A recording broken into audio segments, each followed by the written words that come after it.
Buenas tardes. Me uno a las felicitaciones.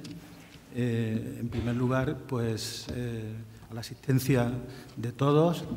En segundo lugar, por elegir nuestro centro una vez más. Y personalmente por haberme invitado a hablar de este tema que ya hablé el pasado año, pero parece que es un tema interesante que hay que volver a profundizar en él.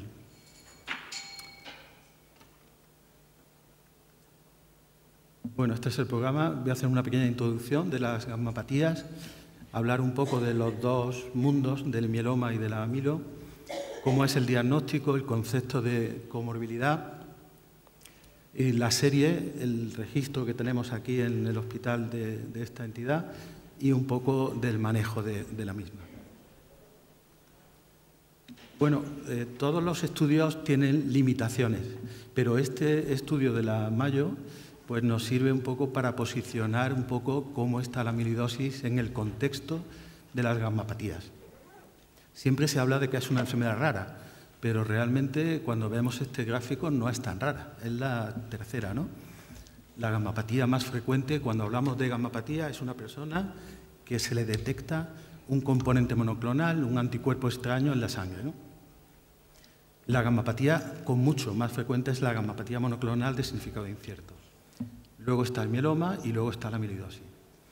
Es un error muy común pensar que la gammapatía de significado incierto solamente puede evolucionar a un mieloma. Lógicamente también puede evolucionar a un linfoma, por ejemplo, y también a una amiloidosis. Entonces, tener contacto con las personas que tienen gammapatía monoclonal de significado incierto es muy interesante porque es, en cierto modo, el origen de otras enfermedades. Tradicionalmente esta entidad se maneja en atención primaria, pero nosotros creemos que es muy importante ver a estos pacientes de cerca y a esos pacientes que empiezan con un cuadro de astenia, de disnea, de origen incierto, de síndrome anémico, síntomas comunes pero inespecíficos que pueden ser el inicio de una amiloidosis y nuestro deber es hacer un diagnóstico lo más precoz posible. Además de la frecuencia, el mundo de las gammapatías es más complejo y esta gráfica intenta reflejar que a veces estas entidades son promiscuas y se asocian entre sí. Y de hecho la amiloidosis, que es el tema de hoy, pues puede surgir en un paciente que tenga una gammapatía monoclonal de significado incierto, pero también en un mieloma smoldering o también cumplir criterios de mieloma abierto, ¿no? Bueno, lo primero que vemos cuando vemos en la consulta a un paciente con una gammapatía es el tipo de anticuerpo que tiene, ¿no? Y realmente en estos grupos podemos incluir un poco la mayoría de los pacientes, ¿no? Si se trata del mieloma, la mayoría tienen un anticuerpo completo. Es decir, IgG-kappa, IgA-lambda, eso es un 75%. Un 20%, que es un porcentaje también importante, tienen un mieloma de cadena ligera. Solamente se detecta una cadena ligera. Y luego ya, de forma más rara, podemos ver pacientes que realmente son verdaderos no secretores, en los cuales no se encuentra nada, o pacientes que tienen un mieloma oligosecretor con un componente monoclonal muy pequeñito. ¿Qué ocurre en la amiloidosis? Pues os he puesto la serie nuestra. ¿Qué ocurre en nuestro centro con una serie que cuando se hizo este estudio teníamos 141 pacientes, de los cuales 134 eran amiloidosis sistémica? Y aquí las cosas cambian un poco. Aquí la mitad de los pacientes con amiloidosis de cadena ligera tienen solamente una cadena ligera. No se detecta un anticuerpo completo. Y la otra mitad, que la veis abajo, sí que se detecta un anticuerpo completo, que puede ser IgG, IgA, IgD, IgM o incluso biclonal, dos anticuerpos al mismo tiempo en un 10% de los casos. Esto tiene importancia. ¿Y por qué tiene importancia? Pues porque si vemos un poco la evolución, la supervivencia global de estos pacientes, pues depende mucho del anticuerpo de que estamos hablando. O sea, es el primer factor que diferencia un poco el pronóstico de las personas, ¿no? Si veis ahí, las personas que tienen un anticuerpo IgG completo son los que se comportan mejor, luego los IgA, luego los de cadena ligera y los que van peor son los biclonales y los no secretores. Hay muchísimos factores pronósticos y en casi ningún estudio se estudian todos, pero sí que a nivel práctico tenemos que tener una visión panorámica del paciente que vemos el primer día y esto pues supone una ayuda. Bueno, todo va evolucionando y fijaros que estamos hablando de cadena ligera. Por cierto que en la amiloidosis es lambda, hay dos, kappa y lambda, y en la amiloidosis pues es un 80% de cadena ligera lambda, que por cierto es la que más se relaciona con un daño renal. Hablando de cadenas ligeras, es una prueba que venimos haciendo de forma rutinaria desde hace mucho tiempo, pero también va evolucionando. ¿Y por qué? Pues porque hay estudios como este del grupo islandés, el iStop-MM, que están analizando muchísimas personas, 80.000 personas. Allí viven 140.000 en la isla, pues propusieron el estudio y prácticamente todos los mayores de 50 años participaron. Y esto ha dado lugar a que los rangos de normalidad de las cadenas ligeras que medimos en suero hayan cambiado. Y esto es muy importante porque cuando viene un paciente lo primero que tenemos que saber y confirmar es si realmente tiene una gamapatía monoclonal.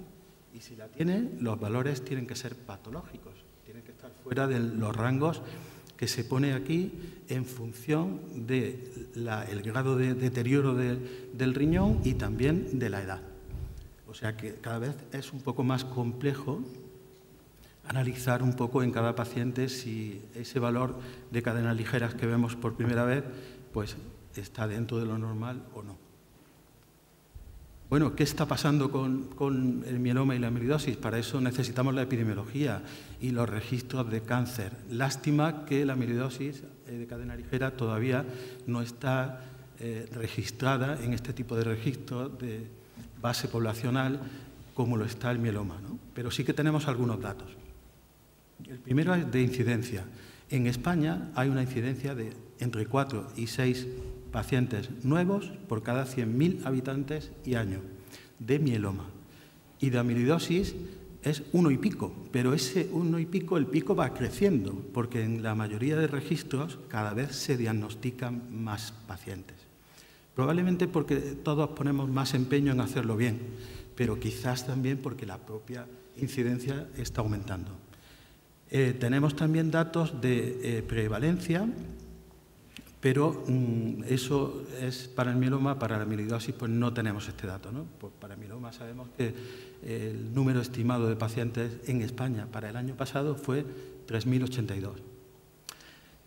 Bueno, pues la incidencia está aumentando, la mortalidad está afortunadamente bajando, poco a poco, pero bajando, la mortalidad precoz especialmente, y la supervivencia va también aumentando, con lo cual la prevalencia, el número global de pacientes que hay, pues va aumentando. Y eso es una buena noticia. Lo que pasa es que desde el punto de vista de gestión, evidentemente, supone más trabajo. Bueno, tenemos unos criterios que hay que respetar absolutamente hasta que no vengan los próximos, y los criterios son del Grupo Internacional de Mieloma, ya del 2014, probablemente se están gestando unos nuevos, pero de momento son los que hay y tenemos que respetarlos todos muchísimo, tanto para el mieloma como para la amiloidosis, que son dos enfermedades que se parecen en muchas cosas, pero que son dos enfermedades distintas, hasta tal punto que podríamos decir que son dos mundos distintos. ¿Y por qué? Porque cada una va por su cuenta. El mieloma tiene su propia fundación internacional, la amiloidosis la suya. El mieloma tiene su sociedad internacional, la amiloidosis la suya. Incluso las asociaciones de pacientes pues son cada una de cada patología. Y en medio pues estamos los hematólogos y el resto de profesionales que intentamos unir todo esto porque vemos a ambos tipos de pacientes que comparten una proliferación celular de células plasmáticas en la médula ósea. Ambas entidades tienen una proliferación de plasmocitos, lo único que ocurre es que en el mieloma suele ser mayor que en la amiloidosis. Y ya veremos más adelante que realmente no son células plasmáticas exactamente iguales. Bueno, pues el año pasado tuve la invitación para hablar de este tema y me gustó tanto la idea que decidí ver qué pasaba en nuestra serie, ¿no? Y escribimos un trabajo que es este que os vamos a presentar brevemente. Bueno, teníamos 134 pacientes, de los cuales 25, un 18,7%, cumplían criterios tanto de amiloidosis como de mieloma. Y lo primero que hay que ver es en qué se diferencian unos pacientes y otros. Y en nuestra serie lo que podemos ver es que las cadenas ligeras son más altas en el mieloma, tanto en el cociente como en la diferencia. También el número de células plasmáticas es mayor, como es lógico en el mieloma, y sin embargo la creatinina, la función renal, está más deteriorada en la amiloidosis pura que en pacientes que tienen ambas entidades.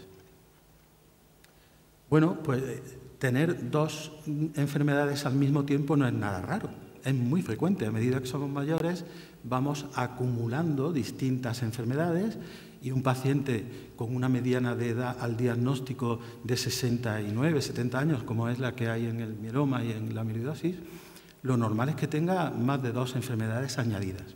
Entonces, aquí, cuando se trata de comparar las dos, nos podemos encontrar 3 escenarios.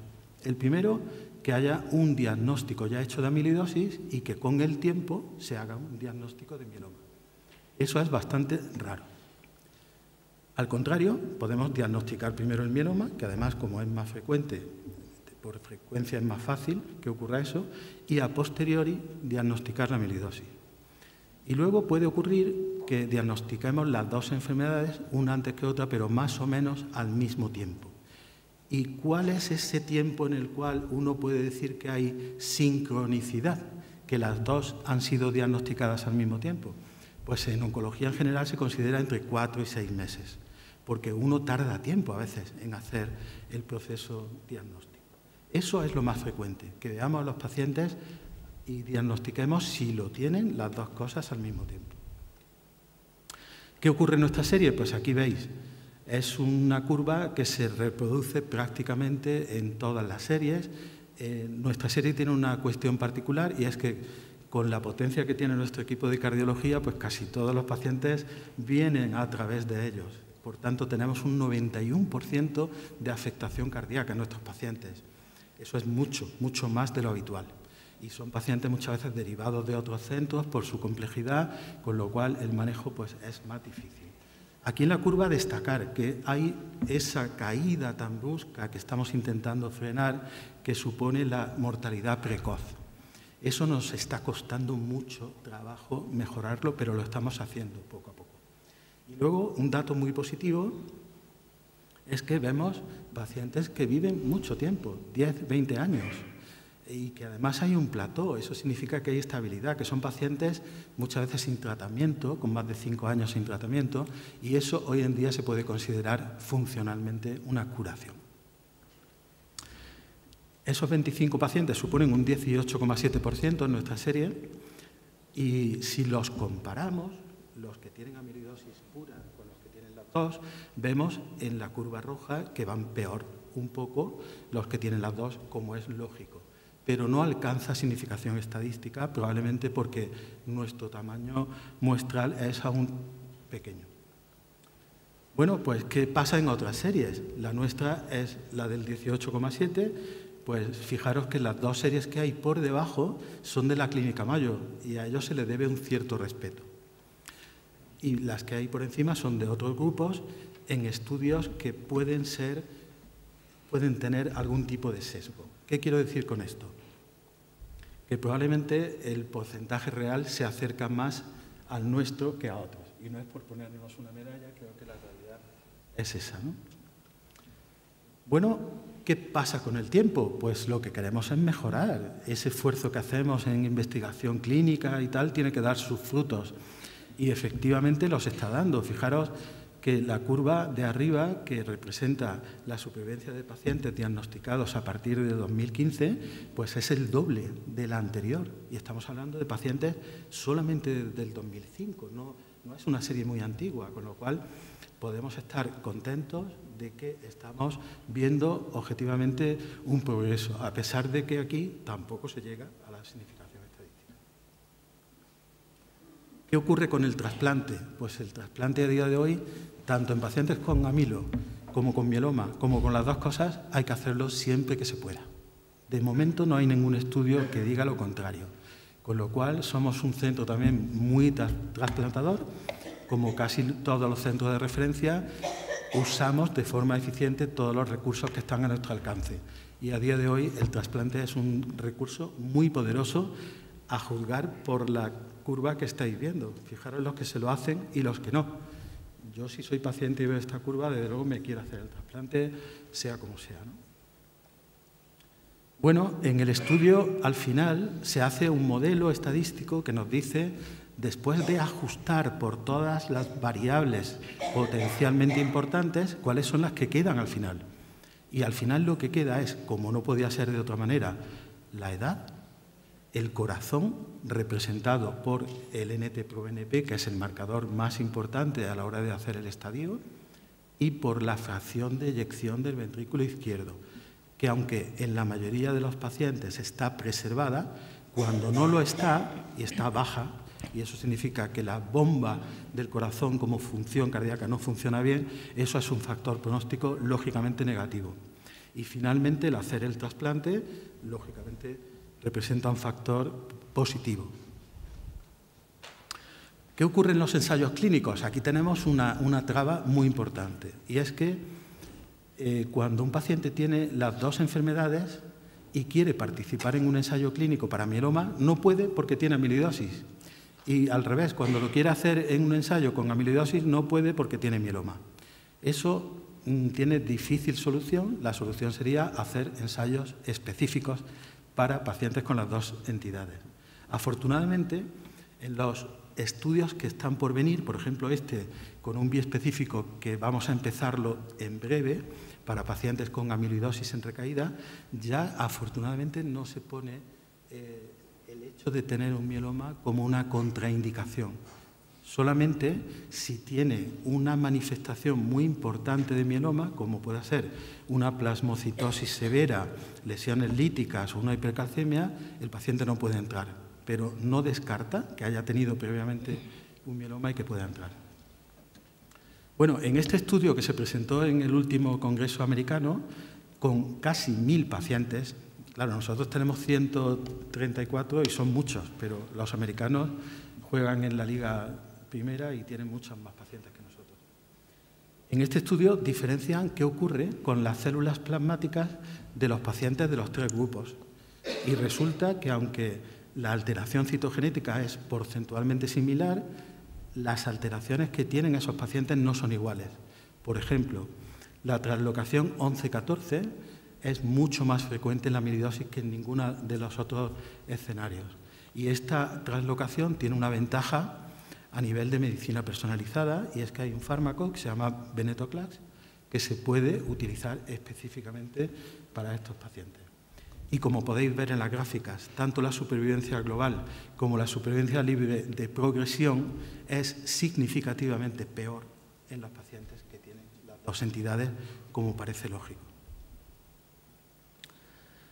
Bueno, esto no es que el traductor se haya vuelto loco ni que yo me haya equivocado. Está hecho a cosa hecha porque, por desgracia, tenemos guerras en el mundo, pero para mí y para nosotros yo creo que la amiloidosis es también una guerra.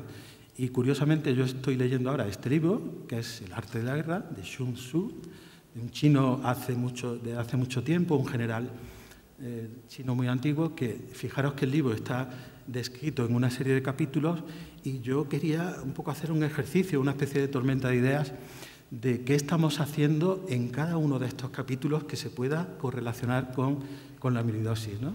Y, por ejemplo, las aproximaciones pues, es un poco el contexto clínico inicial. La dirección de la guerra, pues nuestro objetivo es curar. Para curar tenemos que pasar previamente por una fase de respuesta completa hematológica a poder ser con enfermedad mínima residual negativa. Y después lo realmente importante es la respuesta orgánica, sobre todo a nivel del corazón. Pero nuestro objetivo siempre tiene que ser la curación. Bueno, la estrategia, pues vamos paso a paso. Ahora ponemos una línea primera, que es la inducción, una segunda línea, una tercera. Hacemos los cambios de dirección que haga falta para que el paciente vaya lo mejor posible. Disposiciones, pues hay que adaptar al riesgo. No es café para todos, no somos todos iguales. Hay que hacer un tratamiento personalizado y adaptado al riesgo. Bueno, hay que sospechar la enfermedad. El diagnóstico aquí, el tiempo es muy importante y mientras antes tengamos el diagnóstico, mucho mejor nos irá. Diagnóstico precoz. Tenemos que valorar todos los factores pronósticos que estén a nuestro alcance. Tenemos que medir tanto la respuesta hematológica como la orgánica y además de forma precoz y además de forma continuada, porque todo esto es muy dinámico. Tenemos que también aprender a estimar la fragilidad, que no hay ningún score, ninguna clasificación en la actualidad, pero estamos trabajando en ello para intentar ayudar a que, independientemente de que el paciente tenga una afectación en corazón, riñón, hígado, tubo digestivo, pues que homogeneice el pronóstico global de todos los pacientes desde el primer día. Y tenemos que adaptarnos a una heterogeneidad importante porque cada paciente es un mundo y tenemos muchos escenarios posibles. Bueno, simplemente el febrero es el mes en nuestro centro de la amiloidosis y dentro de unos días pues celebraremos otro gran evento que es el Amilo Day, del cual también el doctor Pablo García Pavía pues es el principal coordinador. Y es también un motivo de satisfacción intentar compartir con todos los compañeros pues todos los avances. También he visto que hay dentro de poco un encuentro internacional en Bruselas también dedicado a pacientes. Y me sorprendió mucho y me fijé un poco que se están focalizando un poco en, como no podía ser de otra manera, en el tratamiento de soporte, pero también en el autocuidado y también en, por ejemplo, cuándo parar el tratamiento, que muchas veces no lo tenemos claro, y la importancia que tiene restaurar la vida normal a ser posible trabajando, si antes se trabajaba. Y pasando ya a las conclusiones, la amiloidosis de cadena ligera y el mieloma son dos entidades diferentes. Aproximadamente 1 de cada 5 pacientes con amiloidosis también va a tener criterios de mieloma de acuerdo con los criterios internacionales vigentes. La afectación cardiológica sigue siendo a día de hoy el principal factor pronóstico. En cuanto al resultado, en general hemos visto que cuando se tienen las dos enfermedades, pues los resultados son peores. Ambas entidades comparten una proliferación de células plasmáticas, pero hemos visto que esas células plasmáticas son diferentes en cuantía y desde el punto de vista biológico. El grupo que tiene las dos enfermedades tiene más células plasmáticas y su patrón de alteraciones citogenéticas es diferente. Estas dos entidades hay que manejarlas de acuerdo a, si es posible, a un tratamiento antimieloma, porque nos da más ventaja, porque el mieloma va un poco de avanzadilla con respecto a la amiloidosis, siempre y cuando hagamos una adaptación al riesgo cardíaco. El trasplante sigue siendo un estándar de tratamiento a día de hoy en estos 3 escenarios. Los avances del tratamiento que vienen de la mano fundamentalmente de la inmunoterapia, que ya estamos viendo desde hace años en el mieloma, se están empezando a aplicar en la amiloidosis con muchísimo éxito. Necesitamos, evidentemente, ensayos clínicos, a ser posible, que estén enfocados en pacientes que tienen las dos entidades. Y sin más, pues quería felicitaros también mañana, porque es un día de corazones, en otro sentido, pero es San Valentín y es bueno felicitarnos también un poco en temas de amor. Y nada, muchas gracias.